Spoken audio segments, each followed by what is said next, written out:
小心！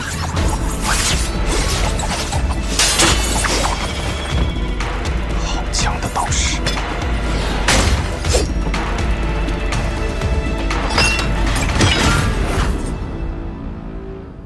刀鬼许流云，纸伞鬼苏沐雨。许多年前，我们见过一次。是啊，只可惜当时虽然相见，但没有机会与你一较高下。如今在这天启城相逢，也可了却当年的遗憾。你要与我一战，为何？受人之托，在此处等你们。你身后的那个医者，他的性命，今天要留在这儿了。堂堂男爵刀鬼，居然被天启城的势力所利用，真是让人意想不到。你我不过都是别人手中的刀剑罢了，你们暗河不也一样吗？如今的我们，已经不一样了。神夜，一会儿在我们对战之时，想办法离开。男爵的刀鬼，我听过他的名字，听说他的实力已经和刀仙无异，但因为形势太过诡谲，而无法入列刀仙。你千万小心啊！放心，没问题。既然名作纸伞鬼，那就送你一柄渡鬼吧。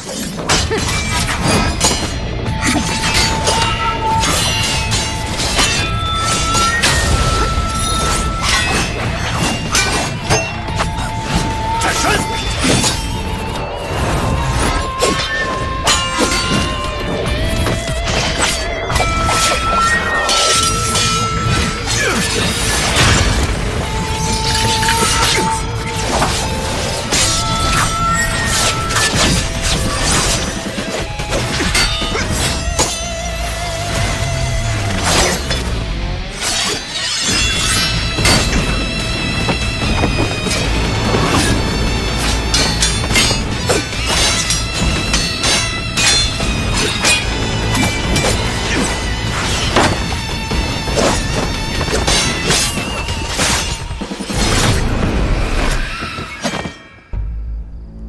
没拿伞，便用不了18剑阵，毕竟那才是你最得意的杀人之术。我用春雨剑法，亦能杀你。我明白了，你想摒弃你身上的那些印记，比如纸伞鬼的称号，比如18剑阵的绝技。那你知道，一个杀手什么时候将会迎来自己的死亡吗？那就是，当你心里不只有杀人这一件事的时候。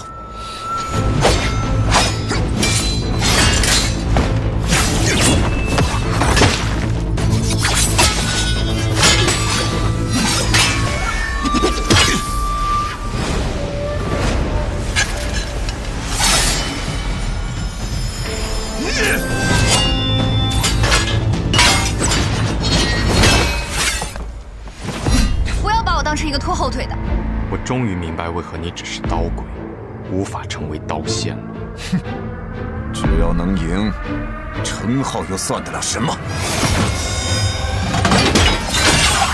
斩马刀斩神，雁翎刀杀生，妙招渡鬼，借刀灭佛，金环刀入身。哼！无论你是神佛鬼仙，亦或是人间至圣，皆要死于我的刀下！哼！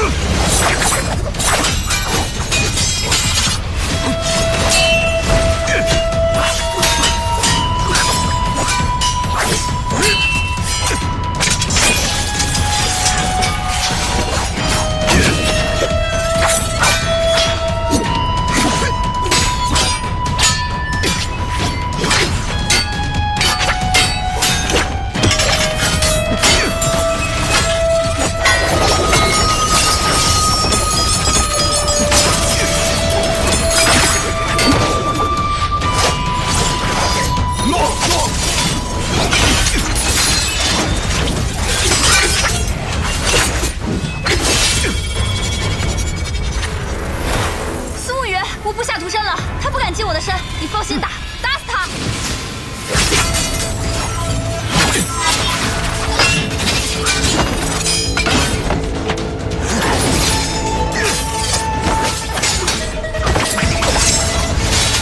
什么？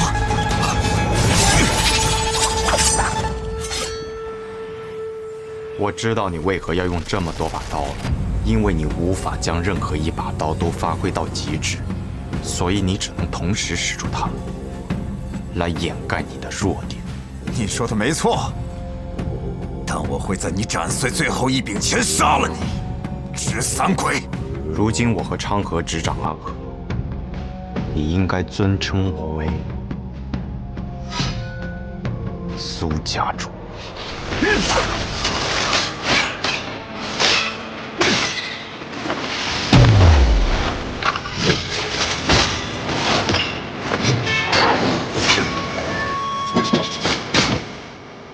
好，苏家主，不愧家主之名。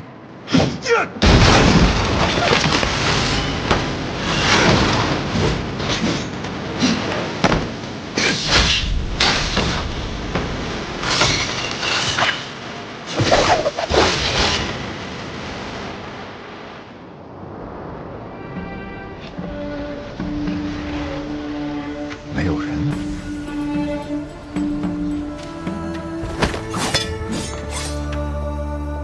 是因为我那么傻的。神医，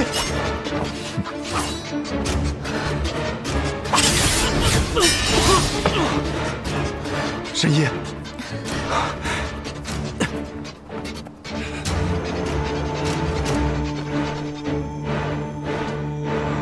师傅，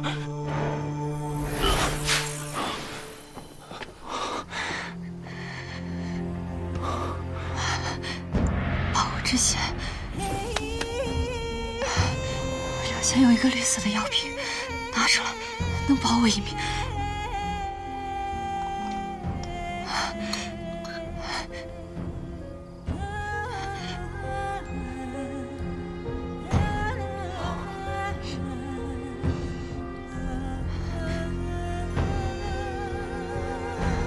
你放心。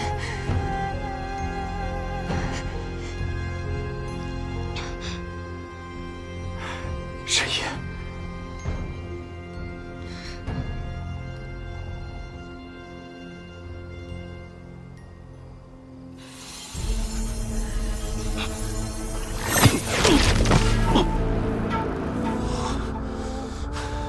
废物，白耗我许多真气。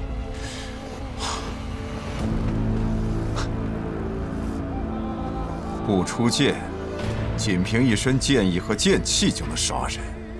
看来苏家主对那女子很是在意。你对你徒弟倒很是无情。如今他已经动弹不得，而且随时都可能会死。你若是再想护他周全，可没有方才那么容易了。为何一定要杀他？他明明是与这些是非最无关之人。那将其卷入这些风雨的苏家主，会感到愧疚吗？红旗，倒虚之战！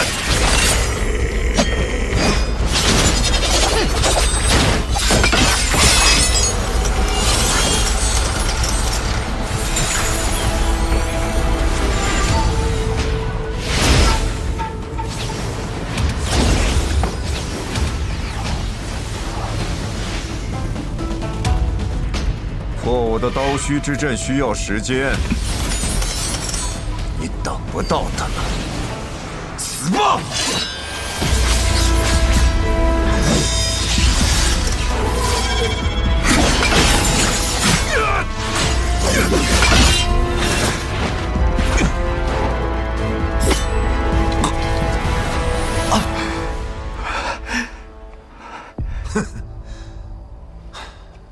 竟然强行破阵救他，你若是肯舍弃他，便不会受此重伤。任何的加入都没有意义。但最后赢的人终将是我。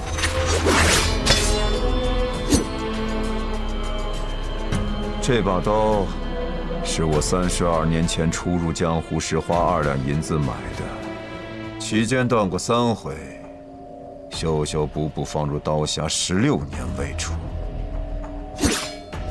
如今再次出匣，就能斩获苏家主的大好头颅，也算是他的幸运了。斩我大好头颅！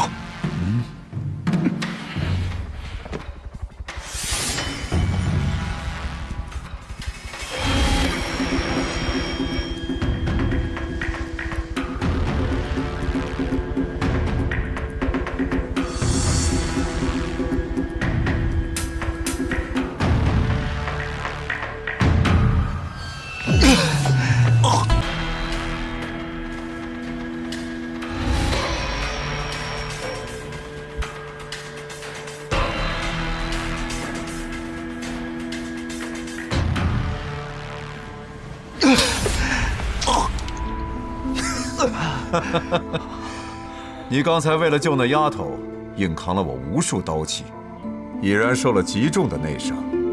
1炷香之内，你若再运功，不用我出手，你都会经脉寸断而亡了。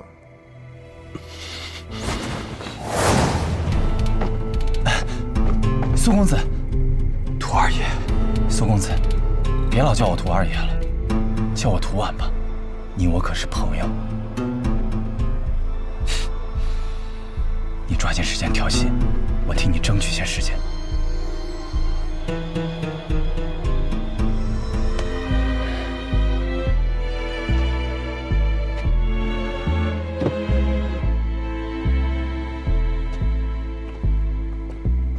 1炷香的时间，我想试试。你想救他？是，我要救他。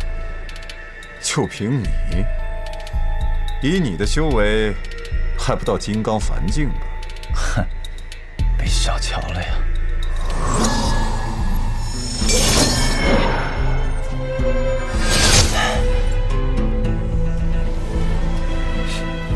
能跟苏公子拼到这般地步，想必你也是强弩之末。或许现在的你，还不如一个金刚凡境。既然求死，那便赐你一死。止！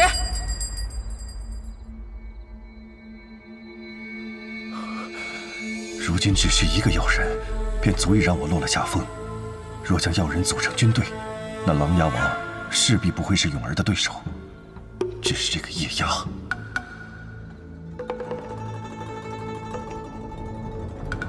真是完美。可惜呀，可惜。叶押先生在可惜什么？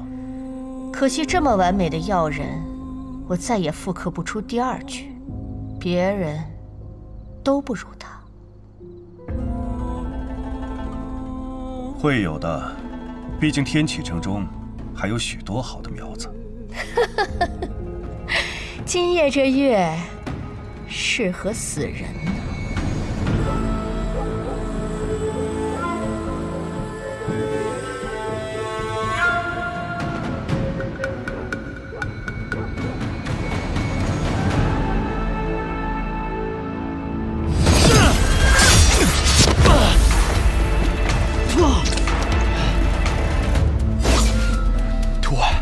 快走！苏公子，1炷香的时间可还没到呢。你做的已经足够了，再这样下去，你会死的。我来这天启城已经有些时日了，听说过你的名字，千金台屠二爷。你们千金台的人，也肯为所谓的朋友付出生命吗？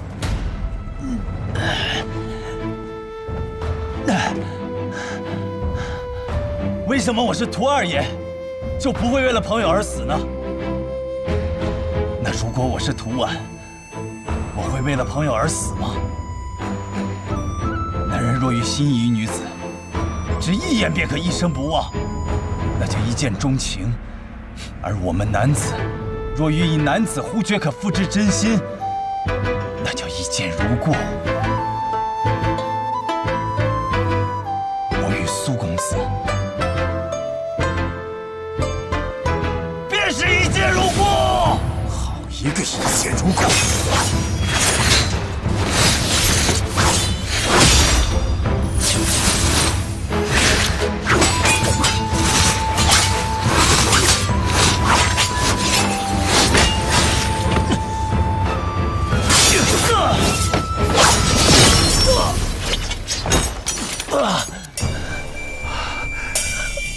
苏公子，我武艺不精，只能限制此术。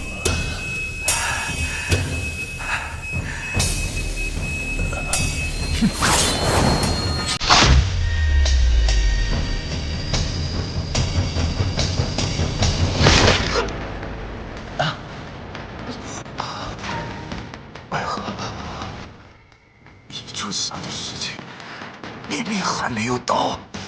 因为我是苏沐雨，暗河的苏沐雨，所以我总是比其他人想象中的要更强一些。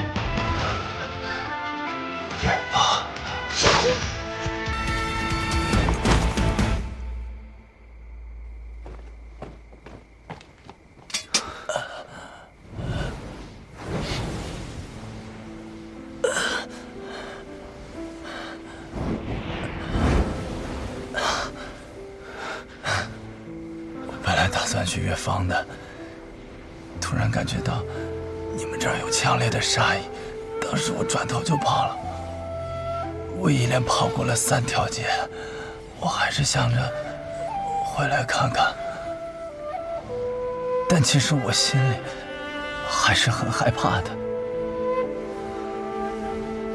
直到对方对我拔刀的瞬间，我忽然就不害怕了。或许我以后会变得像我大哥一样，肥头大耳，一线就长。可现在，我还是屠万，是可以为了朋友而赴死的屠万。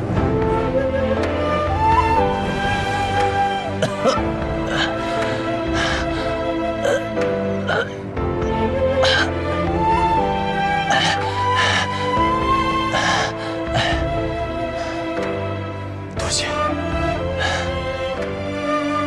今日恩情，木一定铭记于心。我现在神医会去疗伤，这里便交给你了。啊，放心去吧。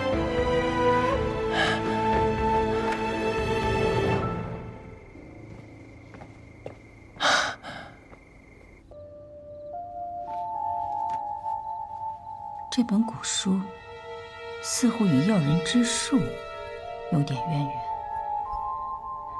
这药人之术落入药王谷手中，若能得到药王谷神医的帮助，兴许能出窥其门径。进来。云姑娘，我派你潜入副统领府金吾卫中，你今夜突然到访，可是副统领之子的病情有了新的转机。是千金台的屠二爷带来了一名医者，副统领想要把他留在府中，可他们的一位朋友却突然赶到，将他们带走了。后来呢？他们离开副统领府之后发生了什么？他们离开了副统领府之后，便遭遇了刺杀。刺客是谁？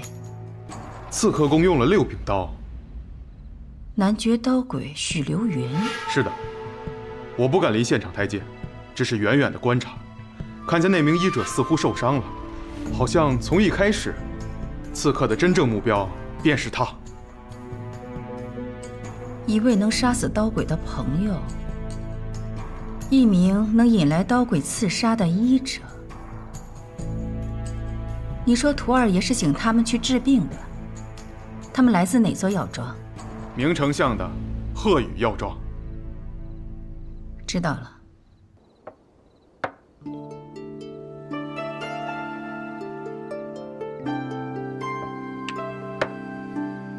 你的狼被我吃掉了。凭什么你的虎能吃我的狼啊？虎能吃狼，不是很正常吗？狼都是一群一群的，你的虎都是一头一头的。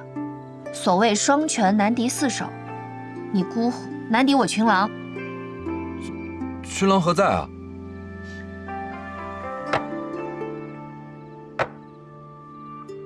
在这儿。这也行啊？这不行吗？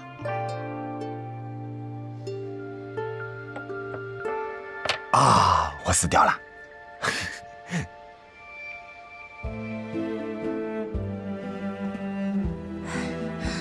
师傅怎么还没回来？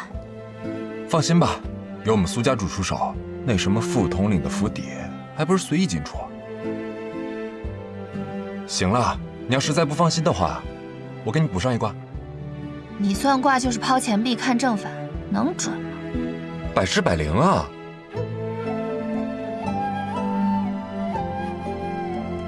苏沐雨没回来，你怎么一点都不着急啊？我记得当初在天启城的时候，有个人可是急得要死哦。今时非往日，宇哥那么厉害，用得着我这无毒无用之人担心吗？我看啊，还是那个什么副统领更需要人担心一些吧。不对，你又开我玩笑。如果是我的话，你会担心我吗？哦，我的意思是，我可是你家主啊。我只恨我现在用不了毒杀掌，不然我一掌拍死你。就你还家主？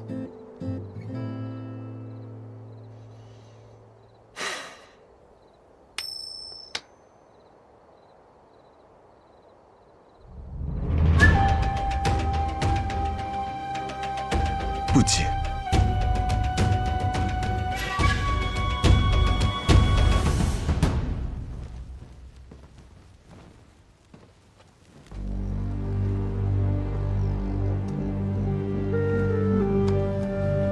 师傅，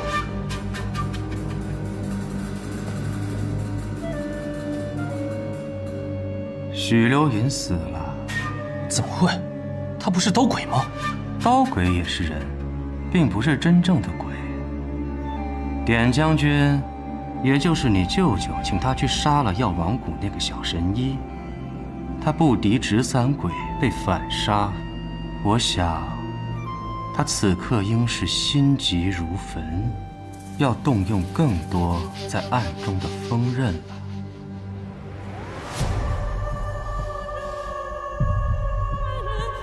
舅舅做事，我是放心的。庸儿，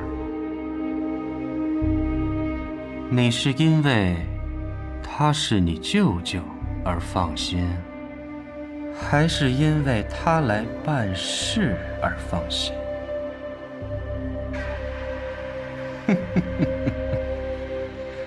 你如今已经比师傅厉害了，想要办事，却不想沾染自己的手，亲情的确是一把趁手的工具。且看今日，舅舅能不能漂亮的办一场事吧，不然最后真要仰仗苏长河了。他可是一把双刃的刀啊！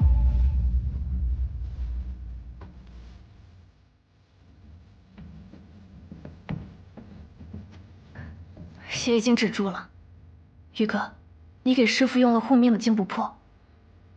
应该是的，是神医让我做的。不过在那之前，逃避晕了过去。很好，若是没有这金不破，此刻怕是神仙也难救了。师父中的是刀伤，那股刀气还在他的体内，需要将那股刀气逼出来。陆家主，在，听我指挥，到时候一掌打在师父的百会穴上，记得别太用力，要用绵柔阴贵的内劲，不然就算师父活下来，他的脑门也会凹下去几分，他会气死的。明白，这个我擅长。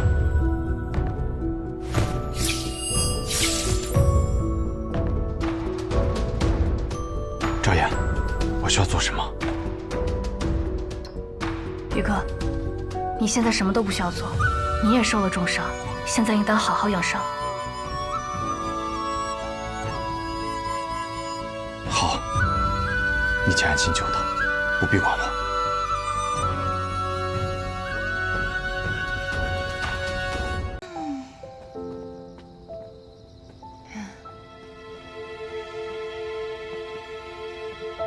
这天启程入夜之后，倒是比白日里顺眼了些。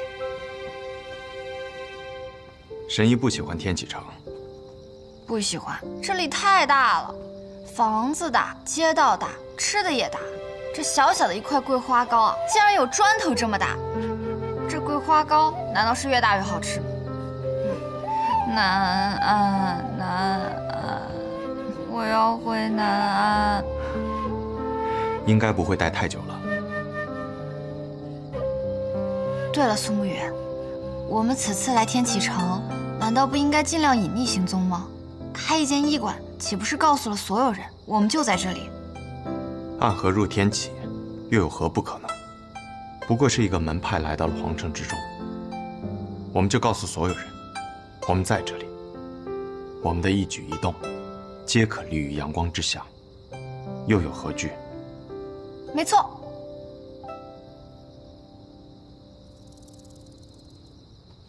怎么了？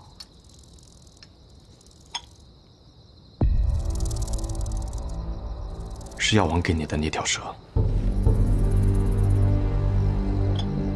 是的，这条蛇是小百草给我的。它和叶鸦手里的那条蛇相死相生，一旦彼此靠近，就会有所感应。叶鸦就在附近。你先回客栈，我去看看。我那小师侄心肠狠毒，且擅长各种诡道，我随你一起。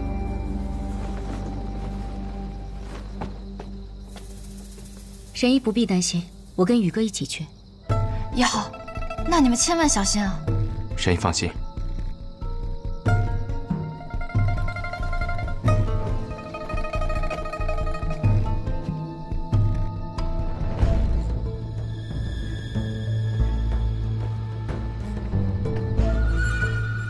雨墨，你不是应该和昌河待在客栈之中吗？怎会来此？那几个人之中，有一个是唐连月。所以，你是先跟踪的唐连月？别问那么多了，快走吧。将我师兄身上的药人之毒解开，否则别想活着离开此地。是吗？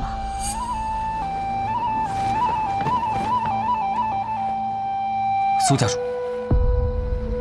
看样子有人是看不到我。穆姑娘，玄武使，你遇到麻烦了。希望苏家主能助我一臂之力。看来今夜有2块上好的磨刀石。诡异夜鸦，我很不喜欢旁边这位唐门翘主，但我更不喜欢你这个肆意玩弄人命的家伙。神医说了，若是有机会见到你，便让我替药王谷除掉你这个叛徒。看来你很听我那位小师叔的话，但你想取我的性命，可没这么容易。去吧。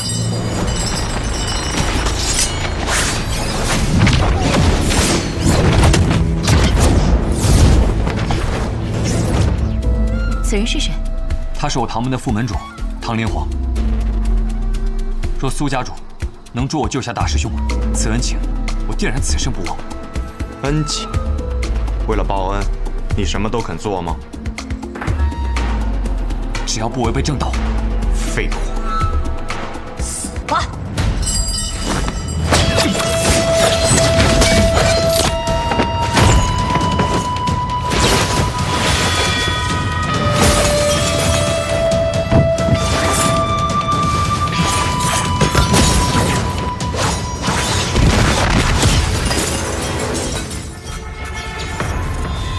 春水剑法，朝射。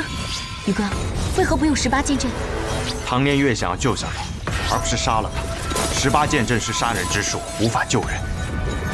雨墨，先困住夜鸦。牵住之阵，起。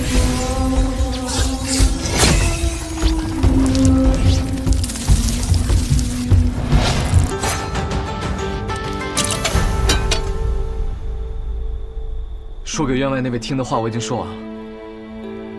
苏沐雨，我们该执行自己的计划了吧？长河，我无法背叛大家长。愚蠢！这次三家铁了心要谋你，我会为你铺好路。你只需要做好握住绵龙剑的准备。你怎么这么多年了还没有明白这个道理啊？你永远都是这么天真。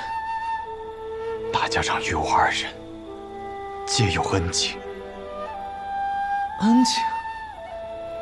他们培养我们是为了替他们去杀人，我们之间并不存在这可笑的东西。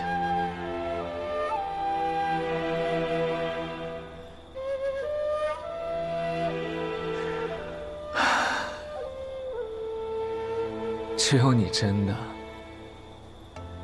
把安和当成了自己的家。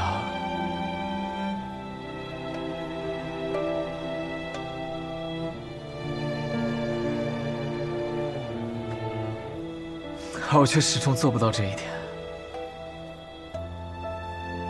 对于我而言，这里只是一个交换利益的地方罢了。他给我们庇护，我们为他杀人。所谓的家人，不过是虚伪的说辞。苏沐雨，哲叔就在外面，若我们一起动手，你还能活下去吗？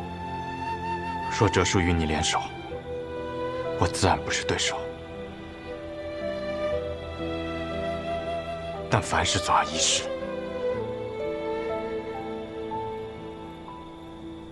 你要是说得通，你就不是苏沐雨。我真傻，和你白费这么多口舌。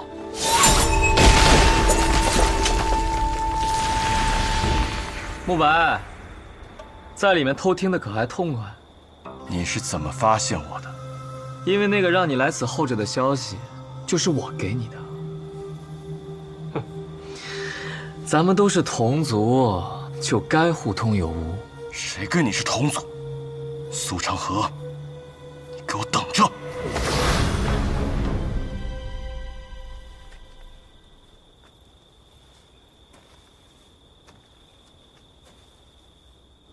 长河，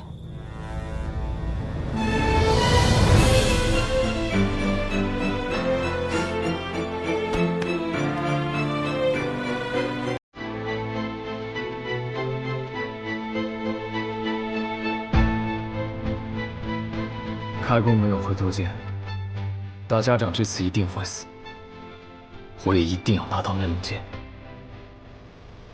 所以，好好想一想我们当年的约定吧。苏沐雨，你去做安和的魁，以后成为大家长，统帅三家，而我留在苏家，继承苏家家主之位。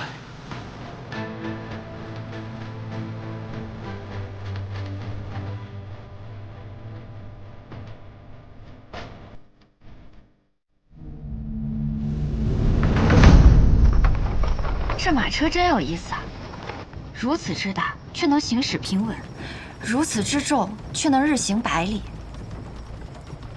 这是搬家搬三爷捣鼓出来的玩意儿，能不有意思吗？走好这架马车10日以后，他便死了，生病死了。那我若是治好了大家长，我不会得病死了吧？神医多虑了，你可是神医呀！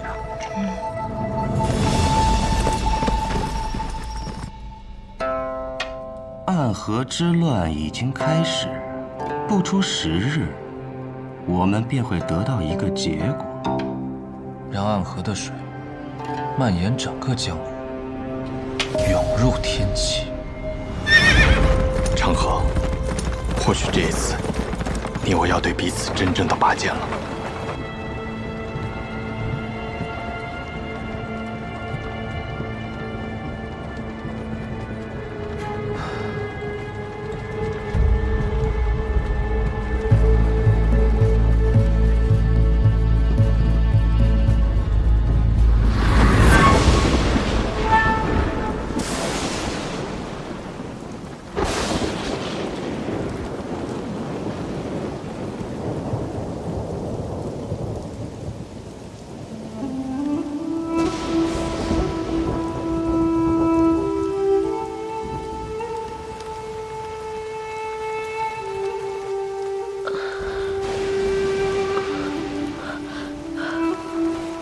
这么多年为我点灯的童子，他是唯一一个任务结束还能够活着的。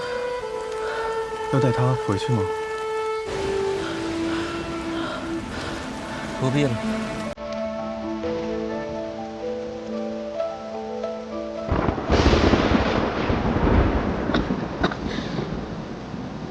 都快死了！17号，欠你一只手，还你一条命，算你赚了。多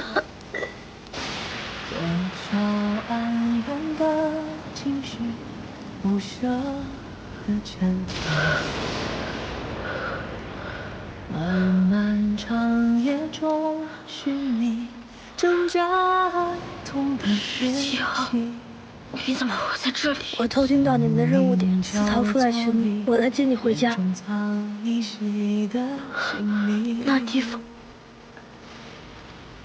也都算是家吗？有家人等候便是家。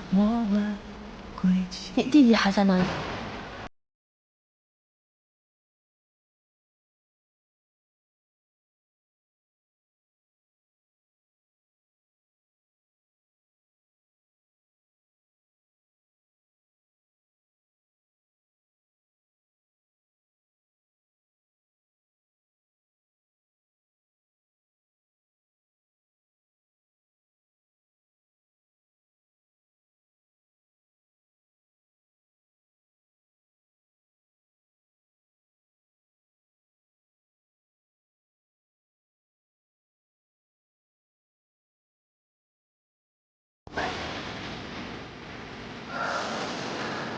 反正每次你都会及时出现，我狼狈点儿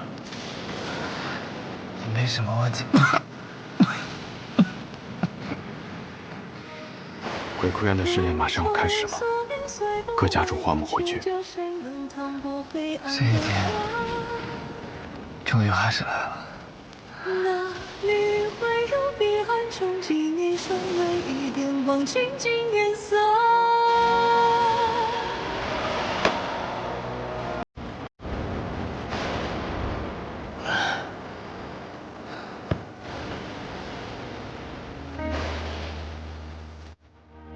想必你们已经有所了解，待会儿时辰一到，你们就会前往鬼窟渊。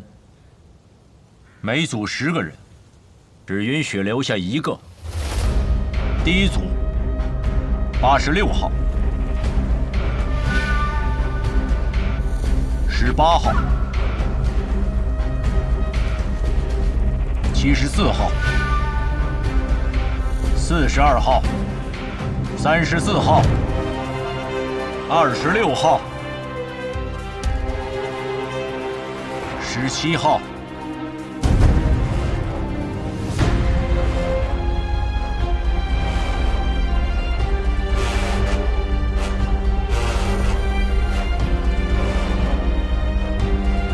第一组的最后一位，63号、63号。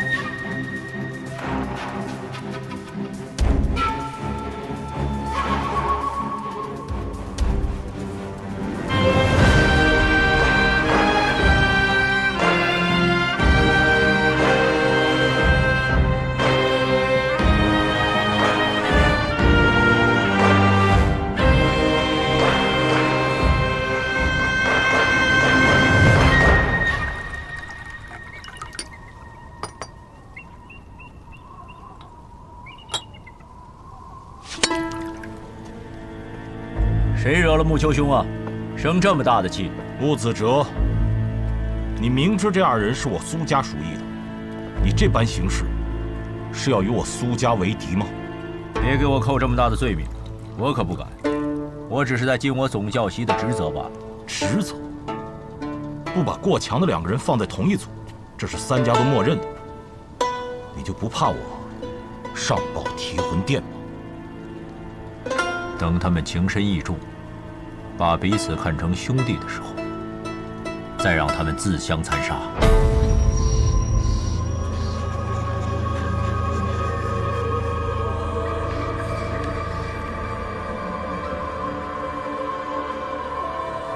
和我走在一起，不要走散了。看起来也没有办法与你走散了。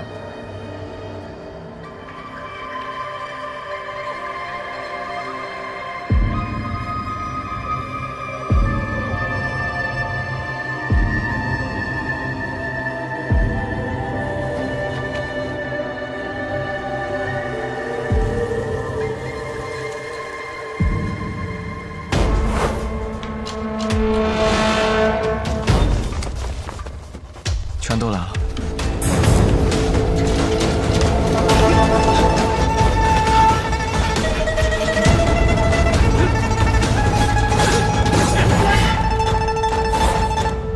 谁都知道你们剑术高超，与其1对1跟你们单打独斗，还不如合力把你们都杀了。我们剩下的再斗，还有几分生机。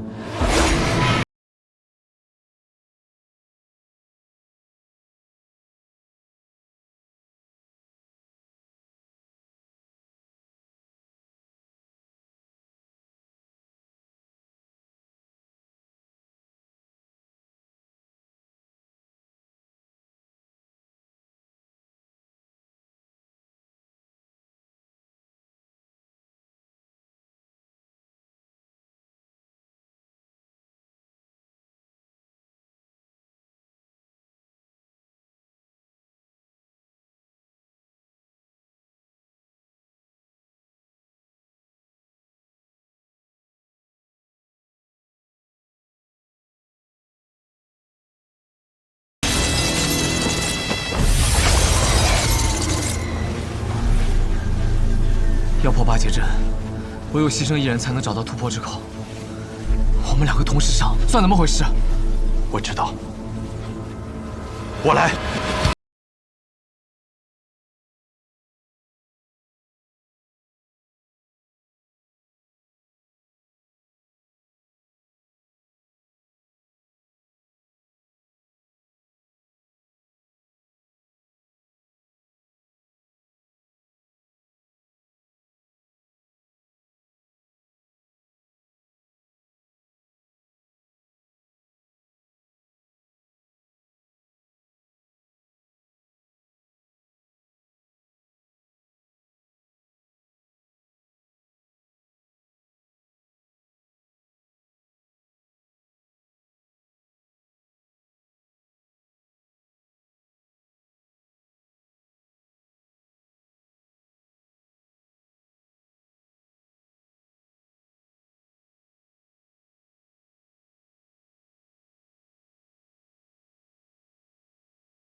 只剩我们2个人了，所以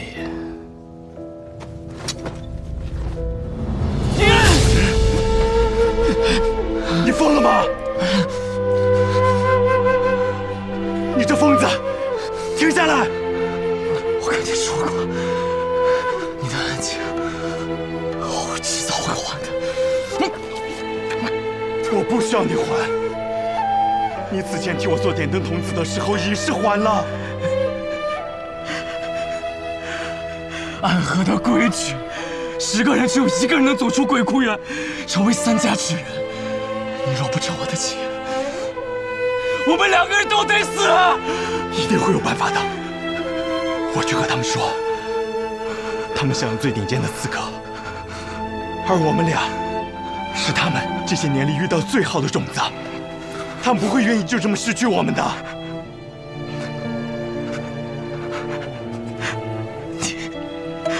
你太天真了。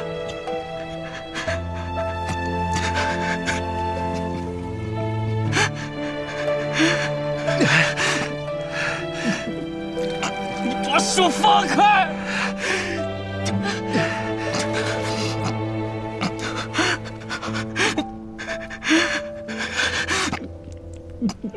你把手放开！只要足够强，便有资格天真。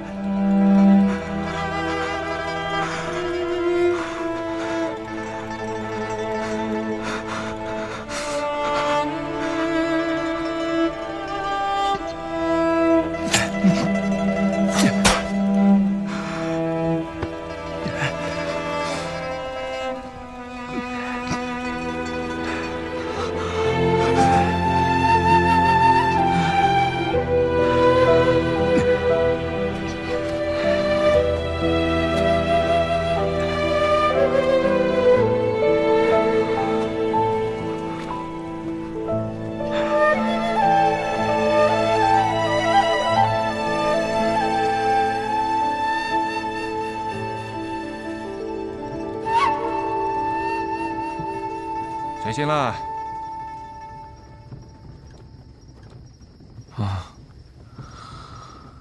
做了一个很长很长的梦，梦到一些很久以前的事儿。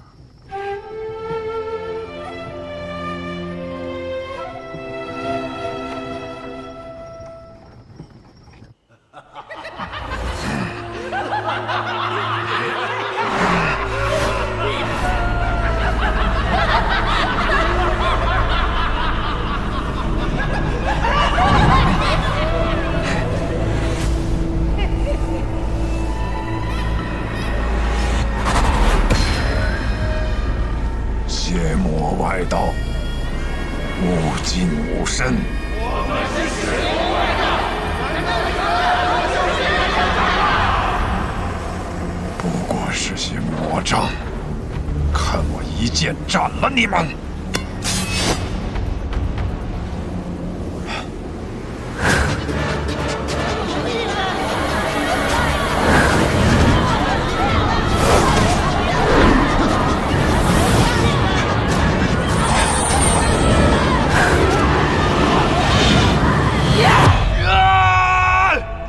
不好！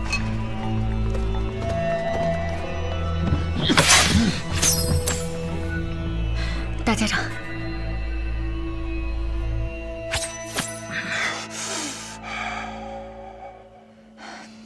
人在虚弱时，邪气便会找机会侵染人的身子，做噩梦是正常的事。大家长不必担心。大家长可还安好？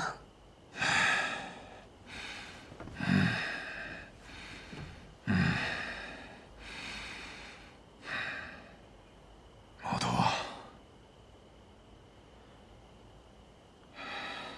是。神医啊，你此生救过多少人？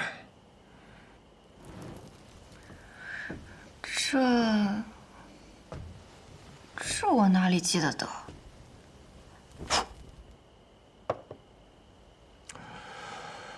加上唐二老爷，我此生杀过832人，很多人，我甚至不记得他们是谁，但心底里总会有一个声音告诉我，那是我杀过的人。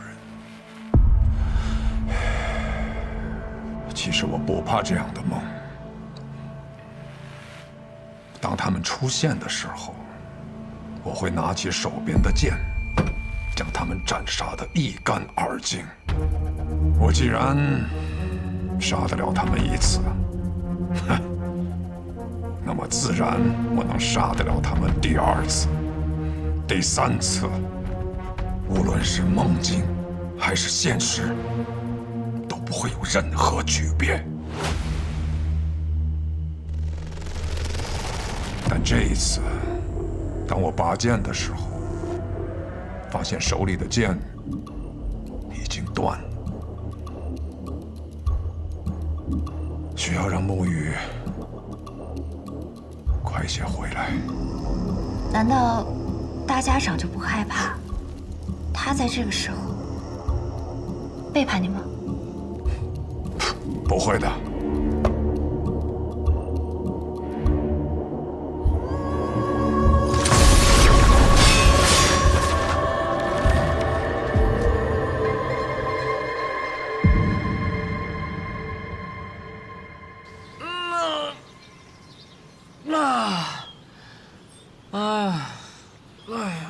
坐了许久的马车，累了。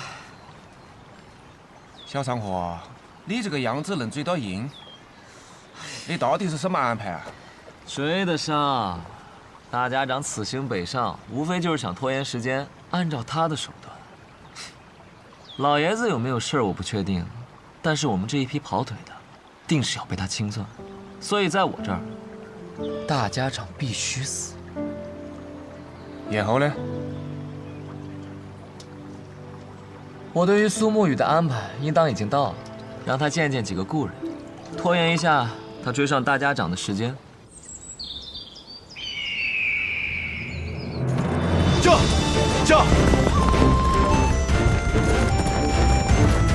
驾！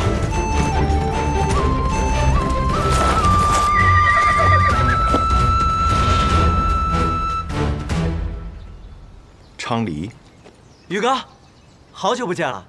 昌河派你来的。啊，是大哥让我来的。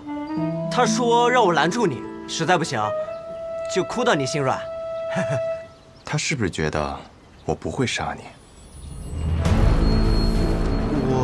他自以为能猜透我的心，可我杀过这么多人，我也有无法控制住自己杀心的时候。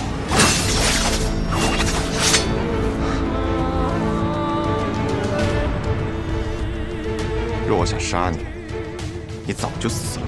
驾！宇哥。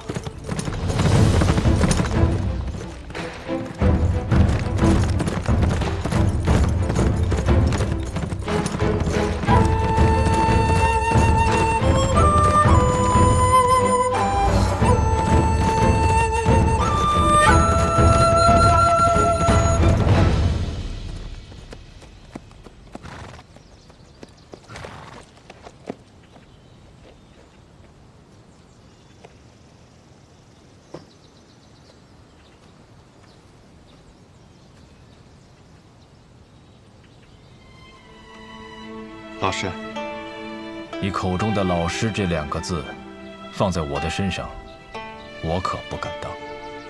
苏芷先生，许久不见了，苏沐雨。昌河为了拦住我，居然把你也请来了。不必怪昌河，是我自己想来的。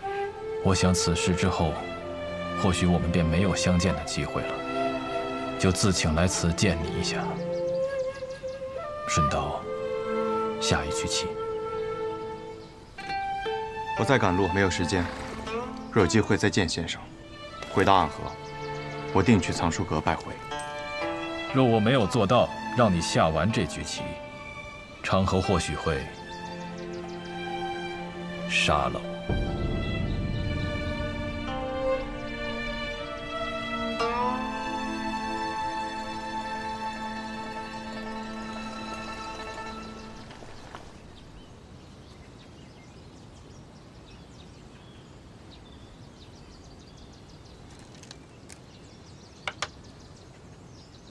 先生来此，是想劝我和昌河联手。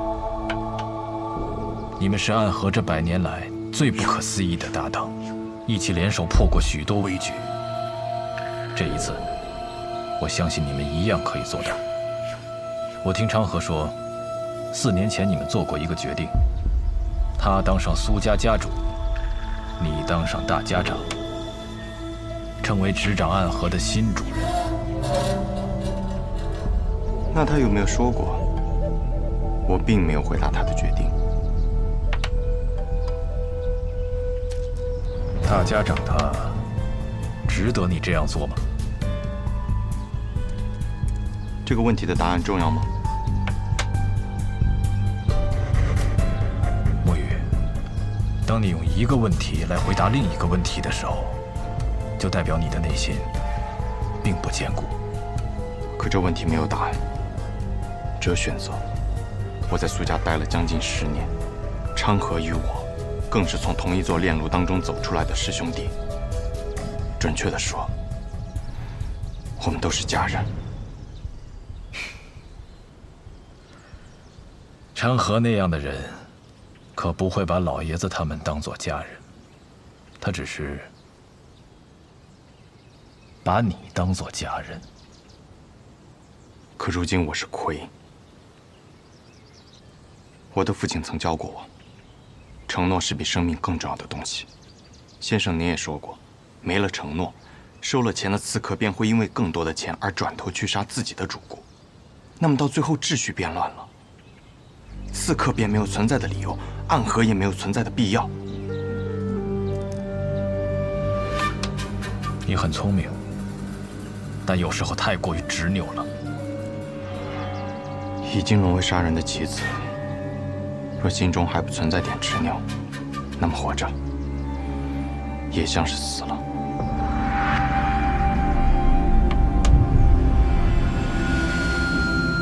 先生，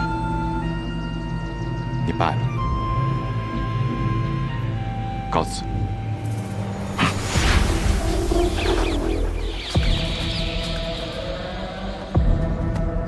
宇哥，你赢不了的。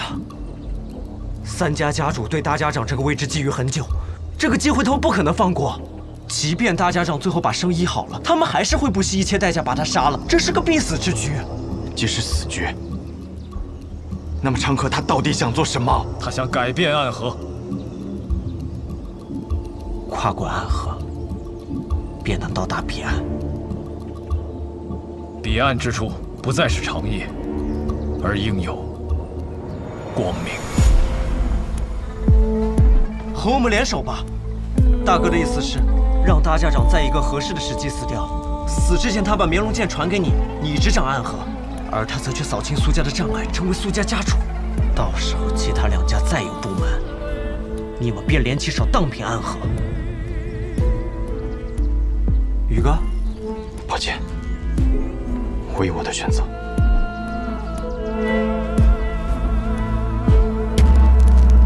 大哥说了，若你拒绝，那他就自己当这个3家之主，到时候不管谁挡在他面前，他都会杀死，包括你，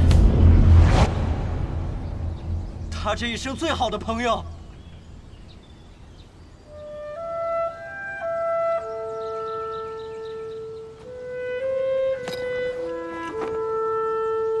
沐雨，道阻且长。行，则将之。驾！